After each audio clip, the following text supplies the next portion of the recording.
Hello and welcome to All About Berea. I'm Chad Hembry. And I'm Beth Myers. And joining us is Mr. Jonathan Shinhofen. Thanks for being back, Jonathan. Thanks. Hi, guys. We had a pretty good time at Mario's last week. I enjoyed that. That was quite fun, and the guests were great.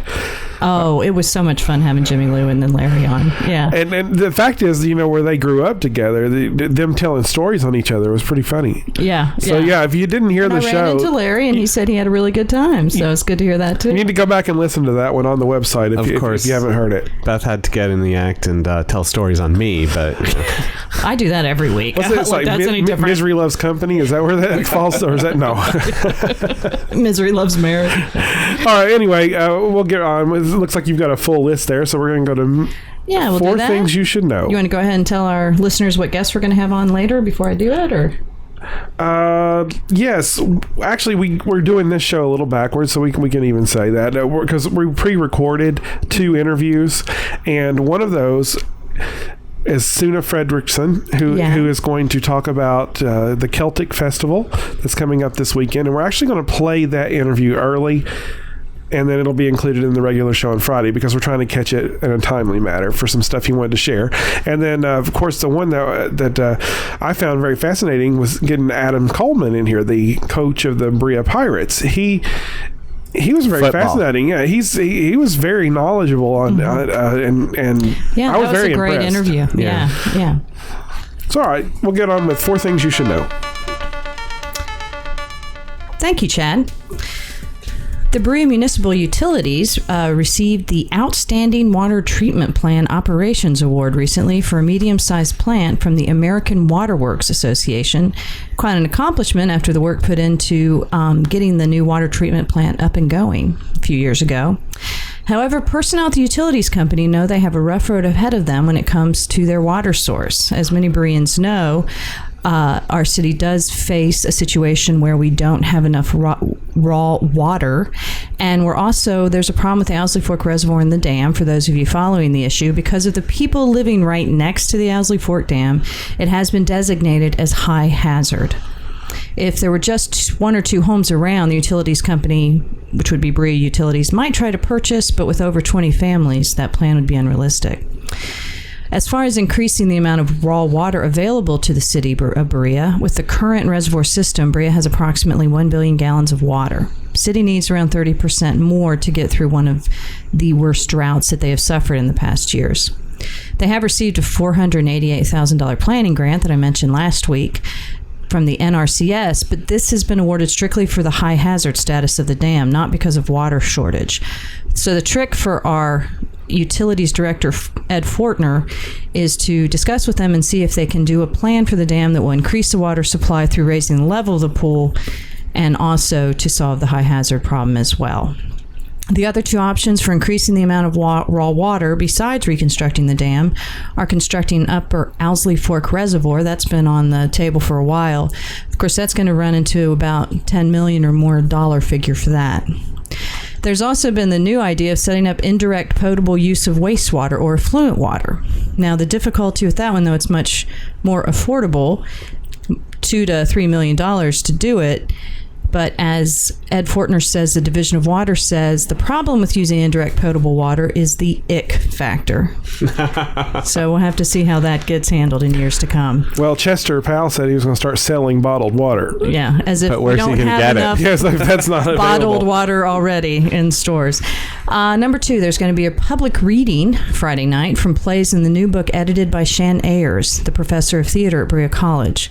The book, entitled Scenes from the Commonwealth, Short Plays and Monologues by Kentucky Women, was published at the end of May. They're going to have readings of different selections at the Jekyll Drama Center at 8 o'clock Friday. The collection of plays include both works from well-known writers such as Bell Hooks and Naomi Wallace, and also monologues and plays from women who have never had one published before. His wife, Trish Ayers, who is a local playwright who started the Kentucky Women Playwrights Group, also has work in the book. Drugs in Berea and Madison County continue to be a huge topic of discussion in the community. At the fiscal court meeting on Tuesday, Magistrate Billy Ray Hughes talked about what a huge problem it was and wondered how they could deal with it as a county. County Attorney Mark Robbins stated that they would have 50 preliminary hearings that day that were drug-related. And Sheriff Mike Coyle said up to 85% of the people in the detention center were there because of charges related to drugs. Robbins stated that people needed treatment, but there just was not the ability or funding right now for treatment facilities. There are 306 people currently in the detention center and 70 on home incarceration. No one had new suggestions for how to work with the problem, though it was generally agreed that treatment is one of the most viable solutions. And as we will hear later from SUNY Frederickson, the 4th annual Berea Celtic Festival is taking place Thursday through Sunday. It will start with an Irish comedy performed by the Irish American Theatre Company. A couple of blurds take place at Berea Center for the Arts at 7 p.m. with admission $10. It will end on Sunday morning with a traditional Celtic service at 10:30 a.m. at Union Church. There will also be harp music at the Boone Tavern Brunch on Sunday. There will be a Cali Irish dance and conjure dance on Friday night for those interested at the Russell Acton Folk Center, with Allison A. Duvall and Joe Wilkie calling, and Al White and Friends performing along with the Celtic All-Star Band. And that is 4 things you should know. Isn't Irish comedy a contradiction? I mean, isn't everything... You're saying there is no Irish comedy? Well, I mean, with the dirges and, most Irish folk tunes are just these horrible stories of death and dismemberment. Dark humor. Come on. They still have some. No, we actually talked about that, where a lot of their music it goes from loving ballads to like very stabbing the baby with a penknife. Usually somebody's killing someone. Yes. Yeah. That's about how it goes. So of the 400 some odd people incarcerated in this county right now, over 300 of them are drug charges. Right, and remember, those are just the people who are currently lodged in detention center. I mean, a lot of people go in for a night or two and then get out and go on awaiting trial.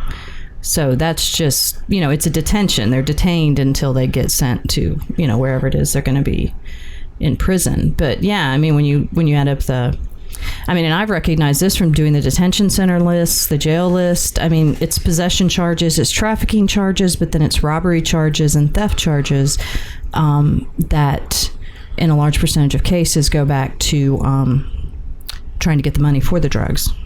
So I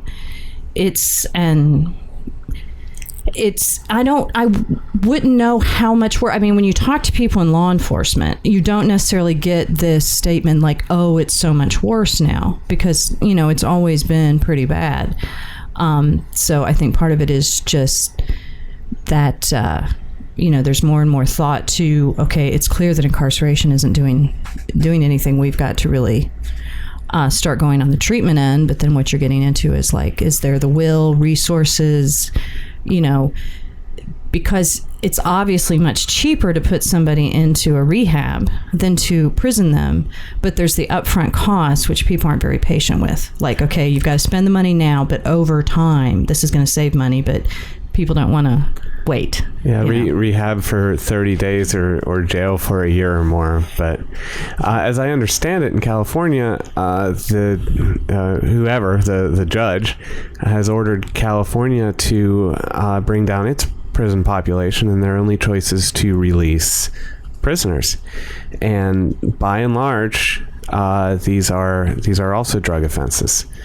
Right. And the thing is, too, is I was talking to a mother whose son was in there, and somebody told her that it's easier to get drugs in jail than outside of jail. So the one advantage that at least a treatment center would have over a jail is that's what they're policing for there. Well, don't think you can't get drugs into a treatment center. Well, am I naive to think it would be harder than a jail? Probably. I mean, probably not naive. So here's the deal. The overflow now is going to go to the Madison County Animal Shelter. And if they're not adopted in 30 days, well, Well, isn't that a no-kill shelter? Is this like a simple proposal? Is that what he's doing? Did you say a no-kill shelter? I don't know where they go from there because it's a no-kill. Let's not make light of this, but another issue is there's so much comorbidity, nice fancy word that I learned in counseling school, with drug users. Comorbidity meaning they've got something else going on, which is quite often mental illness. And JFK started this deinstitutionalization movement. Mental health hospitals, facilities used to be a lot more like what you would see in One Flew Over the Cuckoo's Nest, and that we rightly thought that was inhumane. JFK started this this movement to deinstitutionalize. Unfortunately, since the support wasn't there for when they got out, they basically went from the mental institutions onto the streets into jail. And that's another huge part of the prison population is people with mental illness who might not have to be there if they had the proper treatment. So between treating drug users and giving appropriate treatment to people with mental illness, we're actually just kind of warehousing a lot of people without solving the problem. Actually, one of the magistrates said that. He said, this is a warehouse now, our jails. And it's getting to a point where something's going to have to be done. And I hope that Build isn't more just jails. building more jails. Because all you're doing is more warehousing instead of actually getting people. Even if all you get is 10%, that's still better than you get when you send them to jail. Well, Beth, don't you know that that's good for the economy, because we can bring these private contractors in to run these jails, and that creates jobs, right? Do you know what the turnover is like at a prison? I mean, seriously, they have trouble.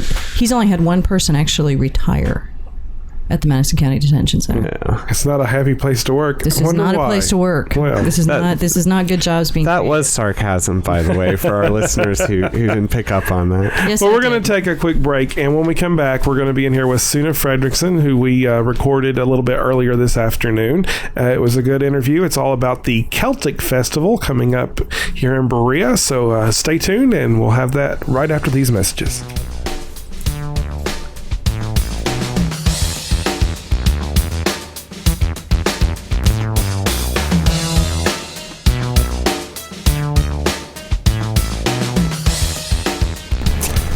All right, and welcome back to All About Berea. We have a guest with us today, Suni Fredrickson, who's going to be the founder and organizer of the Berea Celtic Festival, which will take place starting Thursday and on till Sunday. So we've got him here in the studio to have him talk about that a little bit. So Sune, let's see, this is your fourth festival, right, in Berea?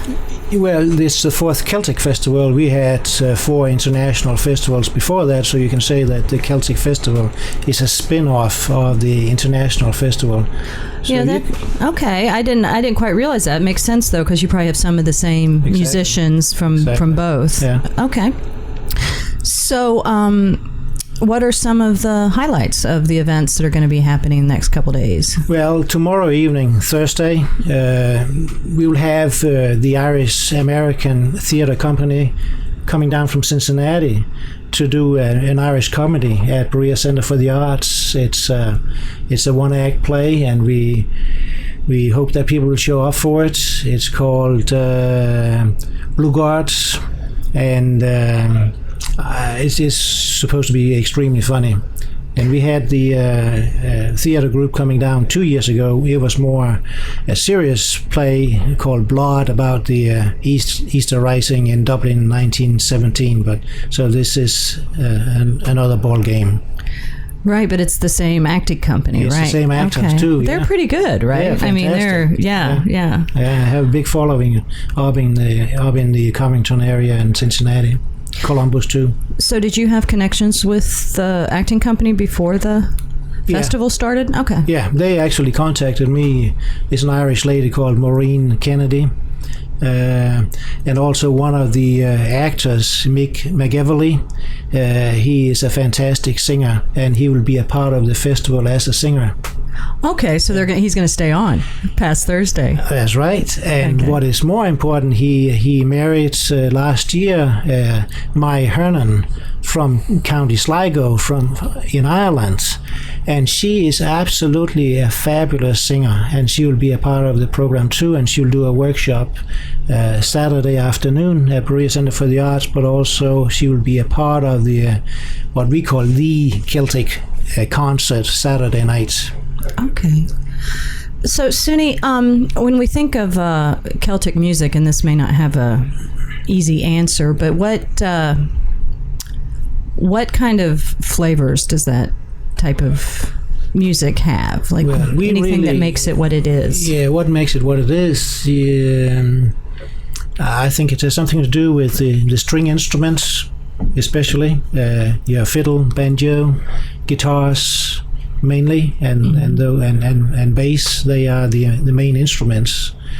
It does mean that you can have flutes and other. You can have piano too. It depends on what kind of Celtic music you play. Yeah, that's what I was going to expand on. Is that Celtic music is one of those that's kind of hard to grasp because there's different styles in the main style. Yeah. You have some haunting ballads, yep, and then you have your faster dance tunes, and it all is encompassed under Celtic. Yeah, and you can say it might even stem from France in Brittany and Normandy, and we will have a workshop on tunes from Brittany by John Skelton, who is from England, but he lives in Kentucky now, and he's a fantastic interpreter and storyteller. So yeah, you've been ever since, and I don't know if this was part of the international festival. I know with the Berea Celtic, you've always had the workshops right along with the music and the dance. Yeah, we did have some arts and crafts workshops for kids at the international festival. Okay. But this time we will have music, dance. We'll have Carisets Irish polka. A square is a fantastic fun dance, and it's these are workshops to teach the dances. Yeah. Okay, and it's actually taught by Joe Wilkie from Roby Books. Mm-hmm. And if you don't know it, Joe Wilkie is one of the best dancers in Kentucky. One of the superb dancers in our area here. Pretty good caller too, isn't he? He's a caller that has been overseen, and he needs to be featured way more than he is. Yeah, I'm a friend of Joe's, and I think part of it is he's just very quiet. So he's not someone who's going to sell himself. He needs other people to do it. He has been a friend of mine for years, and I worked with him when I first came to Kentucky at Berea College with the country dancers, and he was the Morris Mann coach at that time. It's fun to see his daughter Kyla, who just, if she's not dancing, she wants to be dancing. Yeah. So she's definitely following in his footsteps. Yep. So, and I believe then, is it Friday night? There's going to be the Contra, and I am Ceilidh? Is that how you pronounce it? Ceilidh dance? Yeah. The Ceilidh dance is a family-friendly Irish dance. Many of the steps are the same as in contra dance and English country dance, but they have a small twist to it that makes it Irish, and also the tunes, of course. And what is very important too is we'll have a concert on Friday evening at 6 o'clock before the Ceilidh dance. And many of these musicians that are coming, there might be 17 musicians in our bands, and they're all good. They are actually fantastic, and they might have numerous recordings behind them. So everyone who comes to the Friday nights, Ceilidh dance and contra dance, they're in for a treat. So these guys probably don't practice together either, right? They just get up and just jam together. Whenever they meet, they can sit down and play together immediately, like bluegrass musicians can do. Mm-hmm. They don't have to have the notes. They don't have to have sheet music. They don't. Right. Some of them don't read music. They just have it in their heads. Right. In their they fingers. know it. It's fantastic. Yeah. And that's all going to take place at the Russell Acton Folk Center, right? That's the Friday correct. night, the concert and the dance. Yeah. And we will have a master Irish dance instructor doing it, Alison Assay Duval from Lexington. And she is also an instructor for the McTaggart dancers. She and her friend Brooke will lead that part of the evening. So after that is over, we will add a contra dance, and Joe Wilkie will call that with Al White and some of the Celtic musicians will stay. So that's new this year. All right, so you'll have the one and then switch to the other. Yeah. 2 dances for 1 price.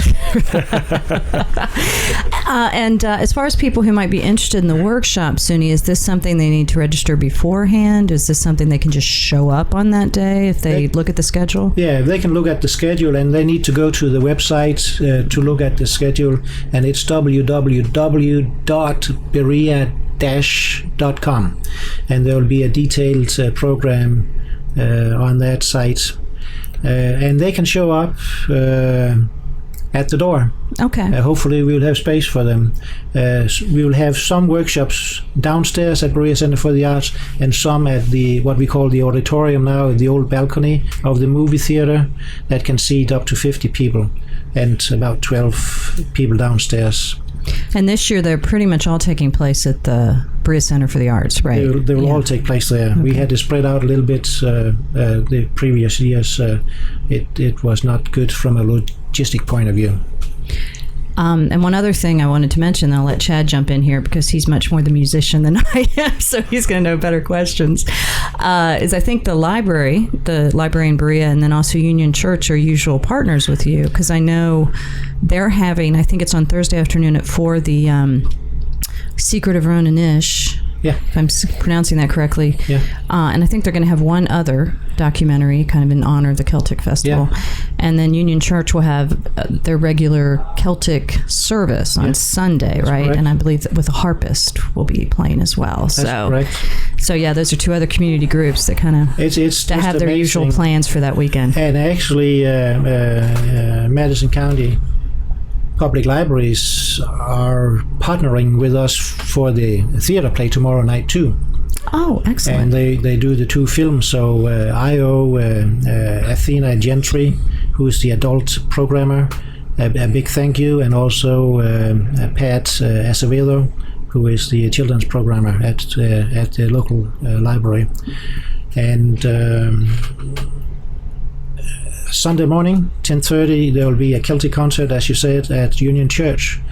And Jennifer Balcom, who is a very, very skilled harpist, Irish harpist, will be a part of that service. Yeah. Okay.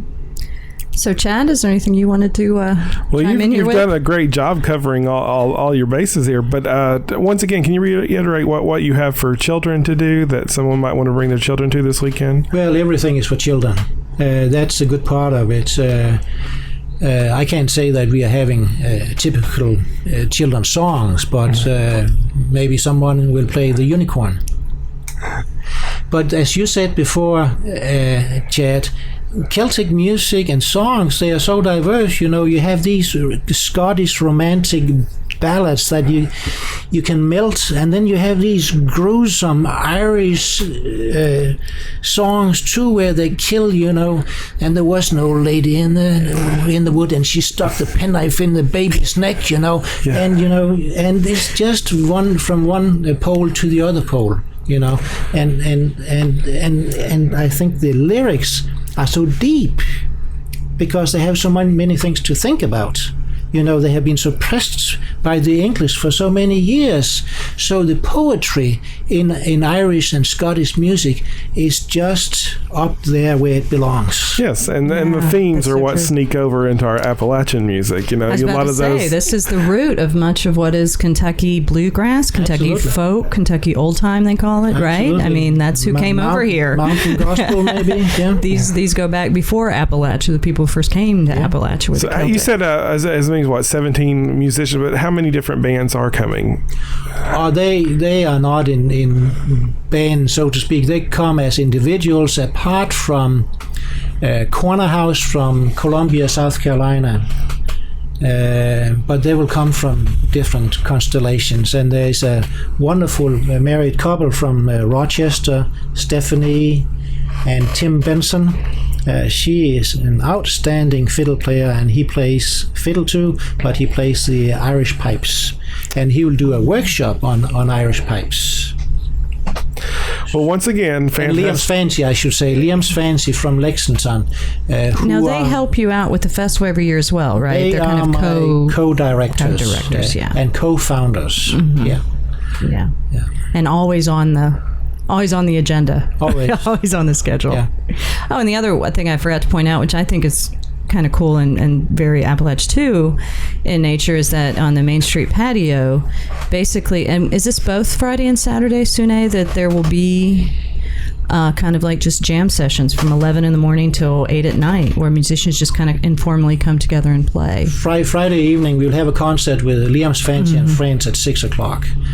And Saturday, we'll have live music with Corner House and a Jeff Marr from Cincinnati at the Farmers Market.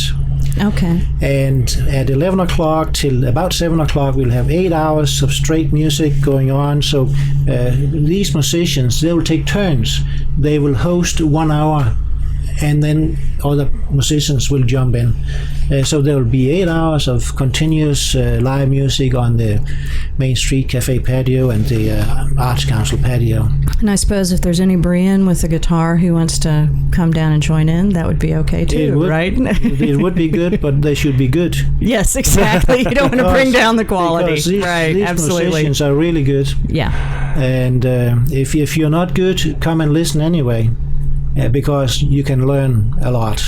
Well, and the other thing is these people aren't paid, so if you go see them, consider making the donation, because I think you try to help them out with their expenses, lodging, but cover their gas money, and some people will stay overnight. Either they'll stay at hotels or motels or private housing. Okay. Yeah, but I want to point out too that we have about 20 partners or sponsors, either in kind or money contributions, and we couldn't do it without these local sponsors, and that's very, very important to understand. For example, People's Bank and Community Trust Bank have really stepped it up, so that's wonderful. Excellent. Well, congratulations again, but I know it'll be great. And once again, it proves there's always something going on here in Berea to do, That's right? Chad's favorite line. That's right, there is. So, what are you going to do when we get to a week where it's like, Chad, man, there's not nothing is happening. There's not a week like that. There's always something to do. Yeah, and people just need to open their eyes and read the paper and figure out where things are going on, because the dance, the music in Berea is outstanding. Well, thank you very much for coming in. You're welcome. And since you're... is it okay I give you a little gift? Yes. So, we're getting hats. We're You're getting getting little hats. visors here. I'm going to wear them. So, Berea Celtic Festival. And I was looking for T-shirts for you, but I don't think I had your size. Well, that's okay. So I'll give it to you instead. Beth gets another T-shirt. Yes. So, Well, you can give it to somebody we else. will proudly wear these. Oh, no. It's my favorite color. Look forward to it. The I should fact say, is that this show doesn't normally come out till Friday, but I'm going to go ahead and stick this interview up early so that tomorrow they can advertise for you just a little bit, because you said you had some stuff going on tomorrow, and then we record on Wednesday night for those of you who are listening. okay. But And- couldn't we mention that Berea Tourism, of course, have been helping with the marketing money that comes from the restaurant tax. Oh, yeah. Oh, yes. So everybody remember that. Money coming back into the community. Yeah, That's there you go. correct. That's correct. The big cycle. Well, thank you very much again for being here. Good luck. We're going to put this interview up early, and then it'll be on our regular show Friday as well. Okay. And So yeah, hope to everybody see you out take a there. walk around this weekend. See the music. Listen to the music and see it. Absolutely. I'll definitely be eating at Main Street this weekend. Thank you. Thank you. And once again, food enters by the the way- equation for Chad. Now we're gonna. Cedar brought in several of these CDs for people that are going to be in the festival, and I will play clips. No, let me no. This is From incorrect. a Let me explain this. You said this is kind of an international thing you have going, right? So I brought some stuff here. I have some Danish stuff and some. I didn't know it was only Celtic music we were talking about. So Oh, he brought his whole collection in, so we're going to add to ours. Yeah, probably one of the best collections. This is some Liam's fancy here. Okay. Oh yeah, those. Are Well, we'll play bigger. some clips from that after this interview, so as we leave, and people can experience what a little preview for what's to come. All right, thanks a lot, and we'll be right back after these messages. She might step on my blue suede shoes. Well, at a honky-tonk party just the other night, a fanny got jealous and she started a fight because I was dancing with a Mary Lou. I had to call Jim Heaney to the rescue. Short, fat fanny, she's my heart's desire. A short, fat fanny sets my soul on fire. On Monday we were married on Blueberry Hill, and now we're so happy and I love her still. And now he has asked me questions three: savory, sage, rosemary, and thyme. I hope he will answer as many for me, and then he might be a true love of mine. Oh, will you find me an acre of land, savory, sage, rosemary, and Across the thyme? moon, Cats are prowling on their beats. Spring's a girl on the streets at night. Dirty old town, dirty old town. I'm going to make. Hello and welcome back. You're listening to All About Berea. Now we have another special guest joining us, and I will let Jonathan introduce him. Thanks, Chad. This is Adam Coleman, who is the head coach of the Berea Community School football team. Hi, Adam. Nice to be here, Jonathan. Thank y'all for inviting me and having me on the show. Yeah, and so tell us a bit about the upcoming year for us. Well, we're coming off a little bit of a disappointment last year, and only winning 2 games. We're optimistic about our team this year. We've got some small numbers in our senior class this year, which means we've got a lot of young kids who are going to be able to be a part of what we're doing and participate. But we're excited about the kids. We've worked hard in our off season. Our weightlifting program during the winter months went very well this year. Good attendance on those. Numbers have been good in the summer. Consistent numbers out there, and that's as a coach, that's one of the things you can hope for is that you got the kids out there, because if they're not out there, you can't coach them and you can't teach them. So we feel pretty good about that right now. Excited about getting started. Scrimmage game coming up, and then opening up the season next week at Letcher County. Okay, well, you mentioned one of the things I wanted to talk about, and that's the sort of unique challenges that are that you face being from such a small school. There's two high schools here in Berea, and one of them's very big, and one of them is you guys. So tell us about how you kind of try to overcome that or deal with it. Well, coming from my background, even when I played, the numbers, I came from a program that, our numbers weren't a whole lot more than what we've got right now. So, growing up, in what we consider to be a small school in Rockcastle in terms of numbers, a lot of people were used to playing both ways anyway. So, as I grew up, I was accustomed to that. And throughout my career as a coach, our objective is, you got to put the best 11 on the field at any point in time. Whether it's offense, defense, we don't have guys that are strictly just one-way players. If we feel like that they can help us on the other side of the ball, then they'll play both ways, even special teams for that matter. So we can't, that's just part of the nature of this level.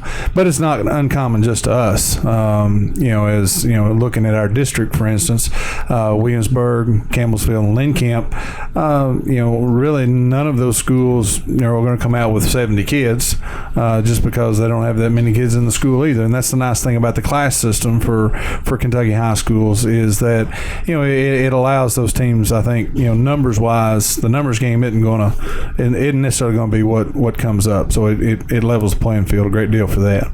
Yeah, that's something I wondered for years was in most sports we've got Berea, Model, Southern, and Central all in the same district, and that just seemed so unfair.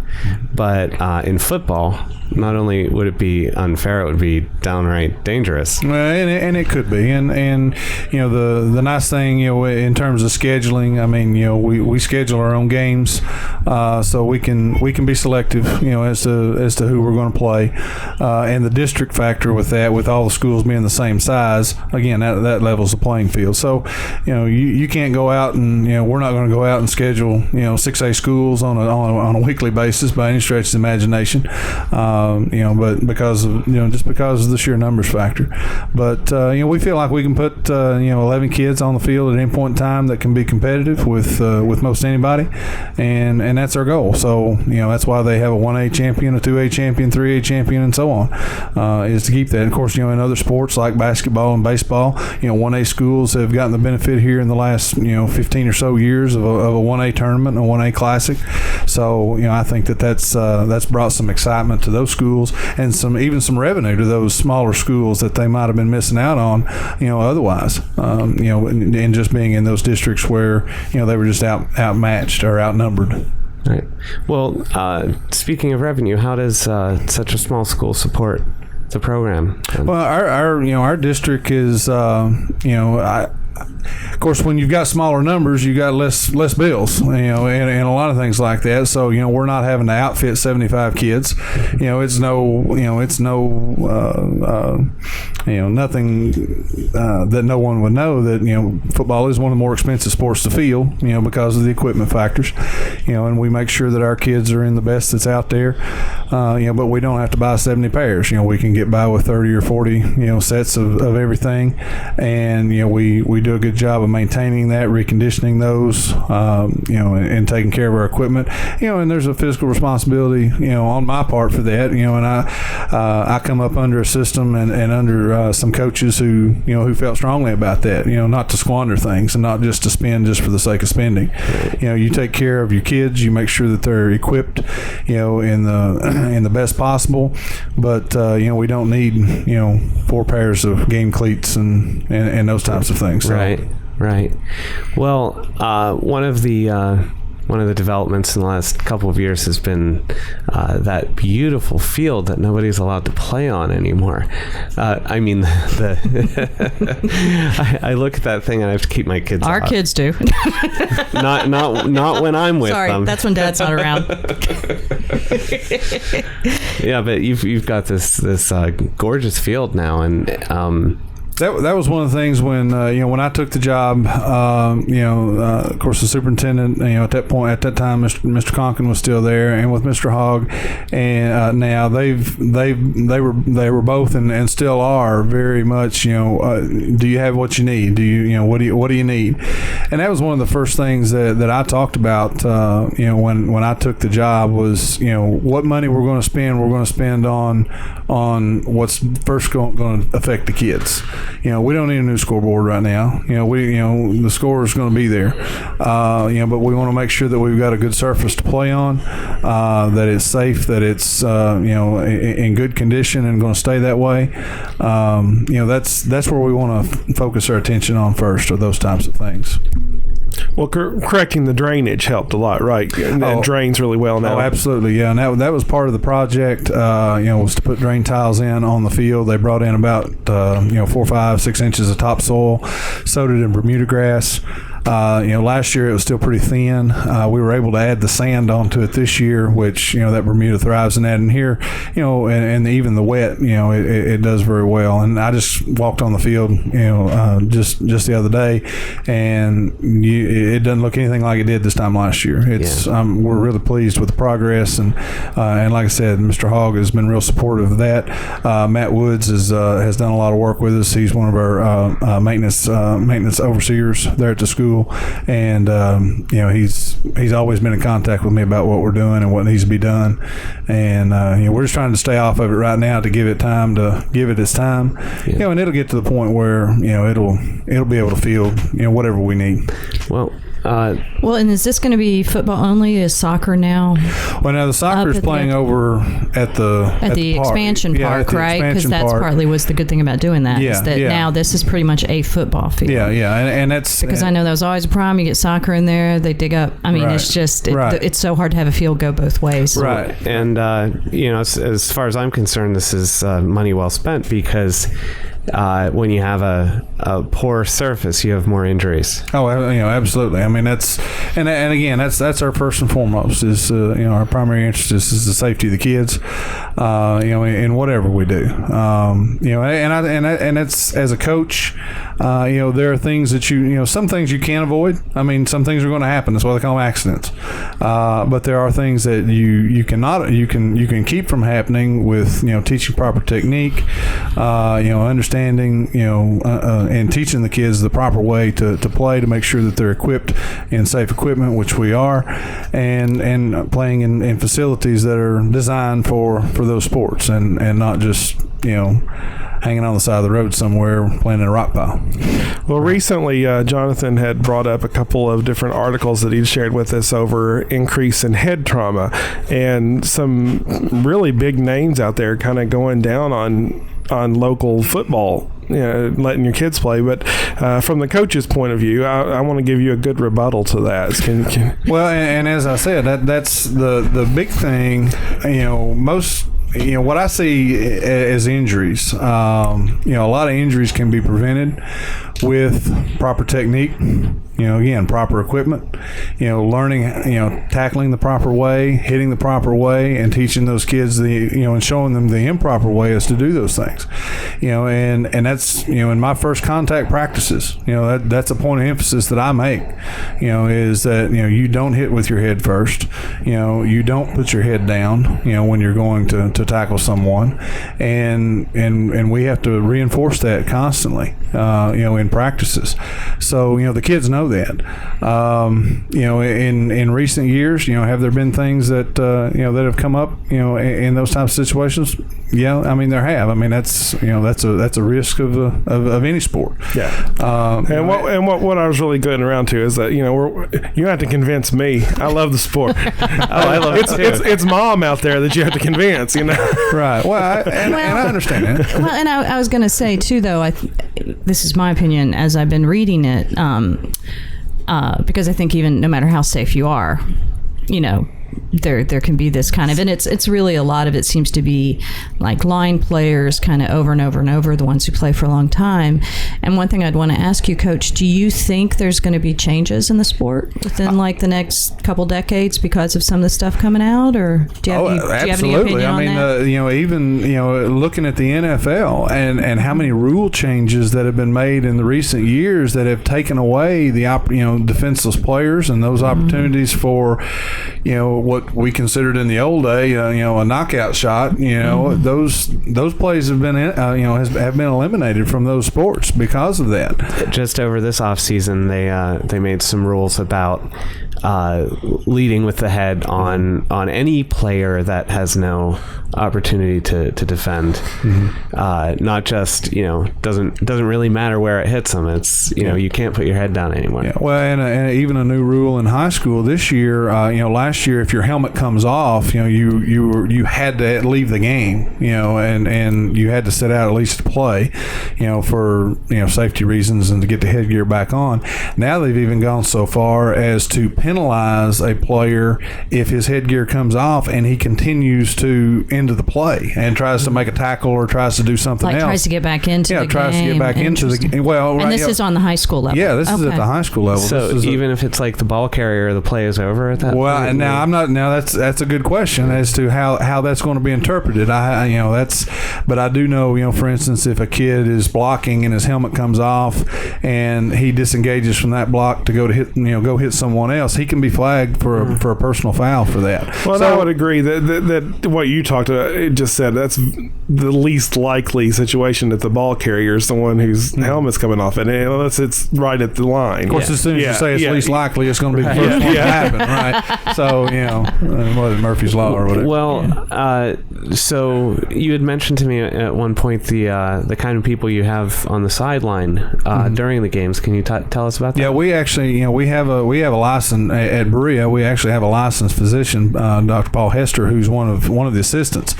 All of our assistants go through first aid training and training on use of the AED, which is equipment for if a person is not unconscious but heart stops, defibrillator, right?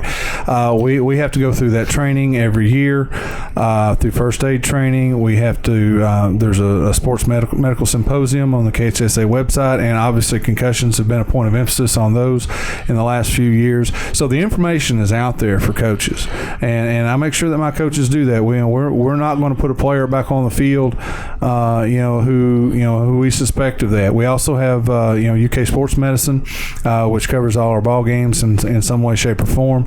And Amy was usually at our ball games, and she's on.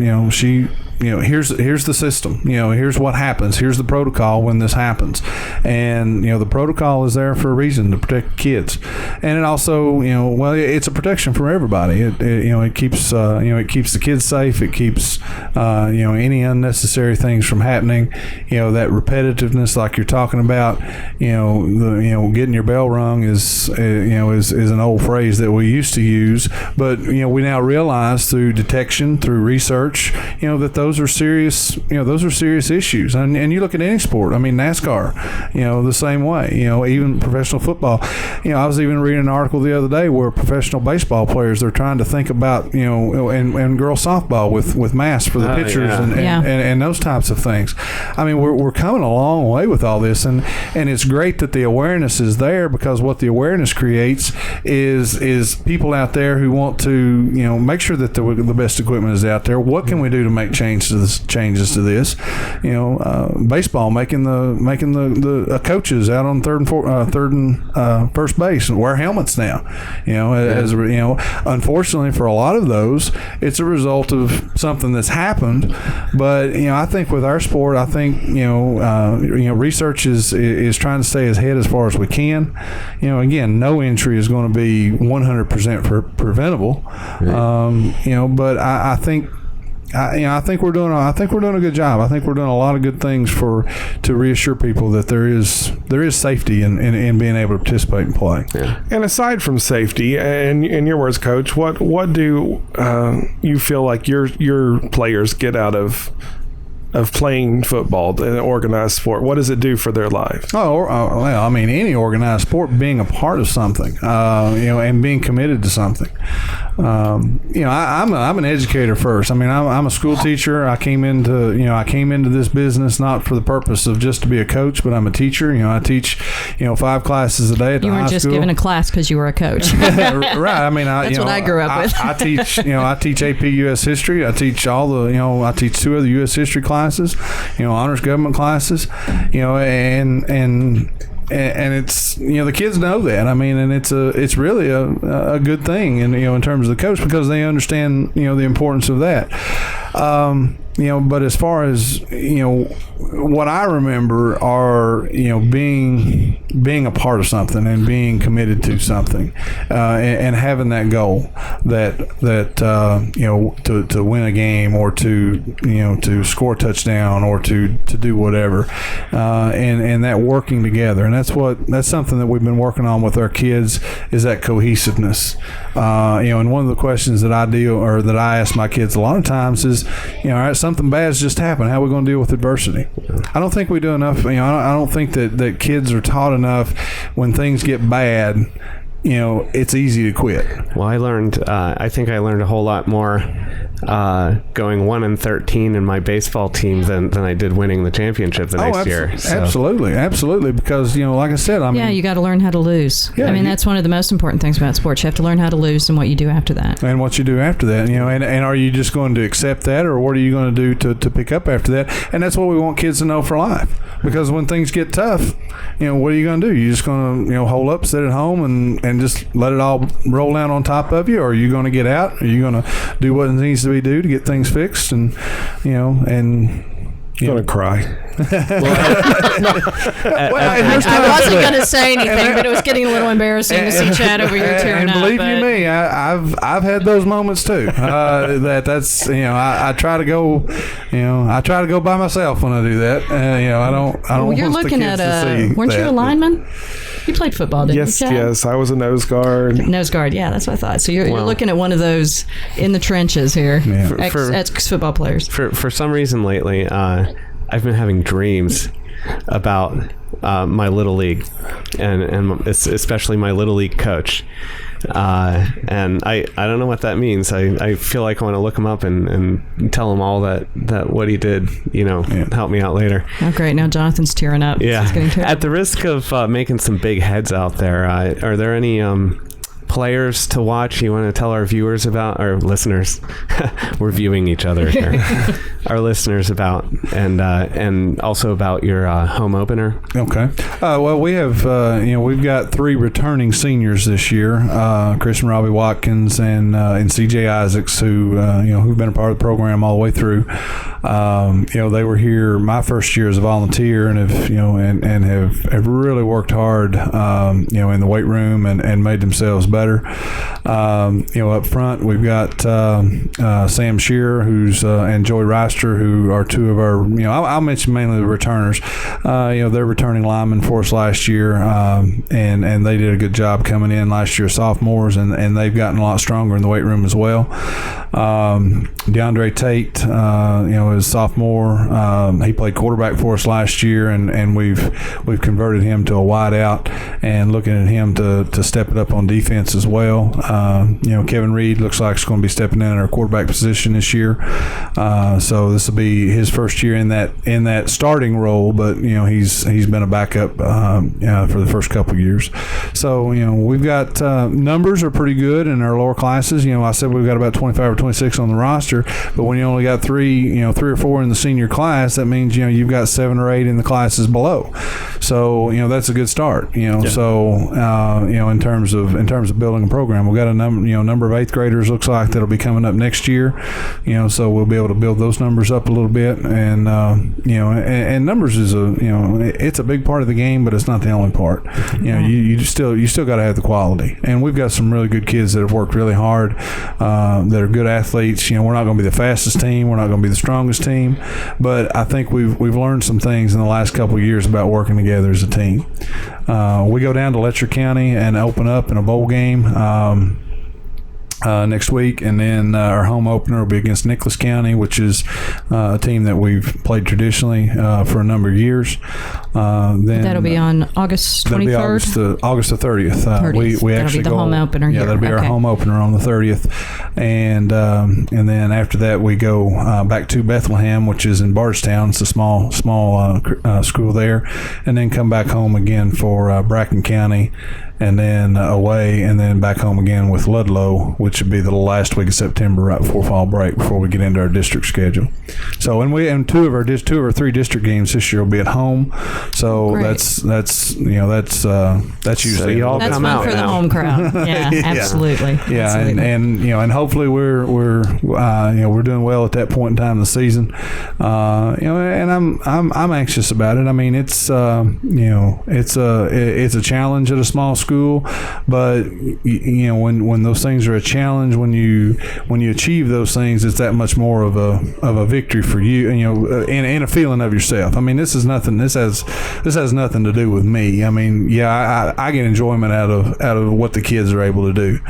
I've heard a lot of coaches in the past about, and it's one of those things that I notice because I don't think that way. I hear coaches talk about, I did this and I won this many games and I did this and I did this.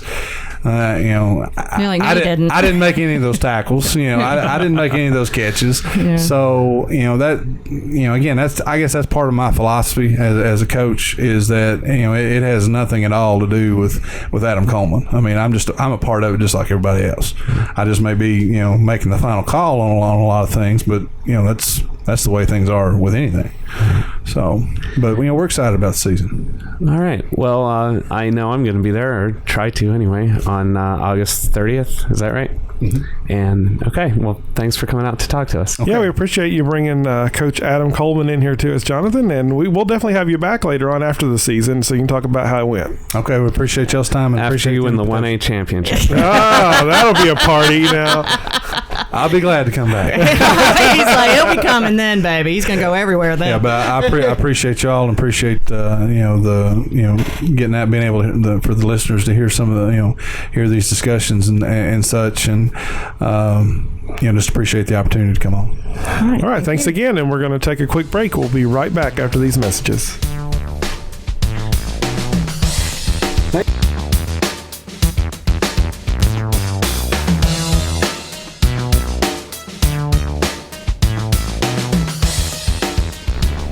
Hello and welcome back. We enjoyed that interview with Coach Adam Coleman, who had spent quite a bit of time in here with us. We were quite chatty. What did he say afterwards? He said he never gets to talk at home. Right. So he had to come here and have a chance to talk. Sorry, I've never met a football coach who was at a loss for words. I'll tell you that. Well, I'm glad you brought him in. That was good. He definitely believes in the kids, and it seems like that's his main focus, and I was impressed by that.